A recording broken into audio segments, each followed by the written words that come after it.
सांगलीच्या जनतेला शुद्ध पाणी द्या, शासन प्रशासनाकडे मागणी.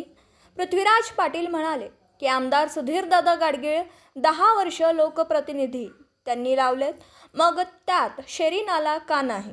अनावश्यक पूल, 4-4 रस्ते करून विकासाचा गप्पा मारण्यापेक्षा त्यांनी सांगलीकरांच्या आरोग्याशी निगडीत शेरी नाल्याला प्राधान्य द्यायला हवं होतं.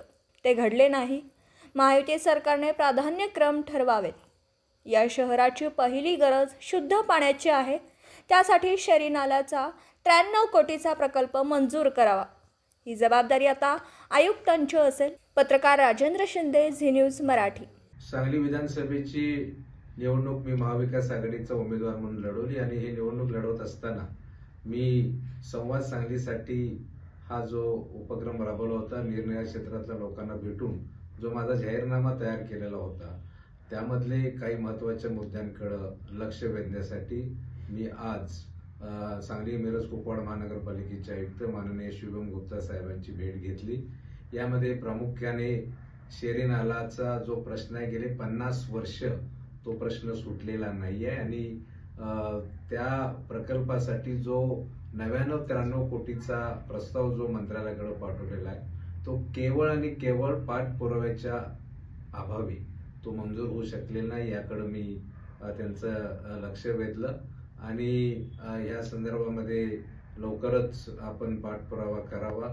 त्याचबरोबर आमदार सुधीर गाडगीळ यांनी सांगलीचा आमदार म्हणून या प्रश्नाकडे गांभीर्याने लक्ष दिलं पाहिजे, कारण नुकतंच शेरी नाल्याचे जे पंप बंद पडले, पुन्हा एकदा सांगलीकरांना दूषित पाणी प्यावं लागलं आणि अशा वेळेला या आता प्रश्नाकडे गांभीर्यानं पाहणं गरजेचं आहे, हे मी लक्ष वेधलं. माननीय आयुक्तांनी नवीन मंत्रिमंडळ तयार झालं या प्रश्नामध्ये पाठपुराव्या संदर्भामध्ये लक्ष घालण्याचं आश्वासन दिलेलं आहे.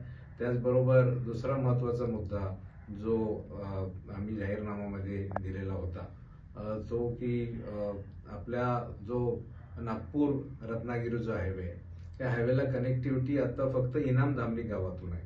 त्यामुळे वनलेसवाडी ते मार्केट यार्ड पर्यंतची सर्व ट्रॅफिक ही इनाम धामणीतून कोल्हापूर सांगली कोल्हापूर रस्त्याला जाऊन मिळते, त्या मुख्य हायवेला जाऊन मिळते. आणि अशा वेळेला ह्या हायवेची कनेक्टिव्हिटी वाढावी म्हणून आपल्याला त्या ठिकाणी जो आल्दर चौक आहे विलिंग्डन कॉलेजचा इथला, ते स्फूर्ती चौकातून तो थेट रस्ता आपल्या या नवीन हायवेवर जाऊन मिळू शकतो. त्या प्रश्नाकडे मी लक्ष घातलं. त्याचबरोबर विजयनगर चौकातून आपल्या कोर्टाच्या पासून जो राहणारा रस्ता आहे, जो कुंभारमाळापासून पुढं, तोही रस्ता पुढं या रत्नागिरी नागपूर हायवेला मिळू शकतो, याच्याकडे मी लक्ष वेधलं.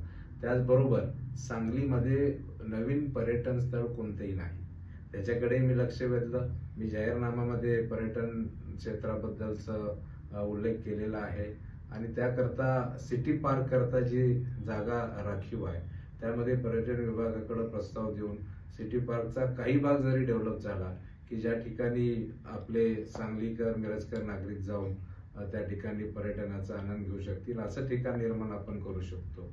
सांगलीतलं जे नाट्यगृह आहे, जे ऑक्सिडेशन प्लांटच्या इथं आहे, त्याच्या संदर्भातला पाठपुरावा आणि त्याचबरोबर त्या नाट्यगृहाच्या इथेच एक चांगलं एक्झिबिशन सेंटर त्या ठिकाणी भरावा, कारण हॅबिटॅट असेल, क्रीडाई असेल, हे अजूनही या ठिकाणी नेमिनाथ नगरच्या ग्राउंडवर भरवलं जातं. अनेक वेगवेगळे प्रदर्शनही आज त्या ग्राउंडवर भरतात.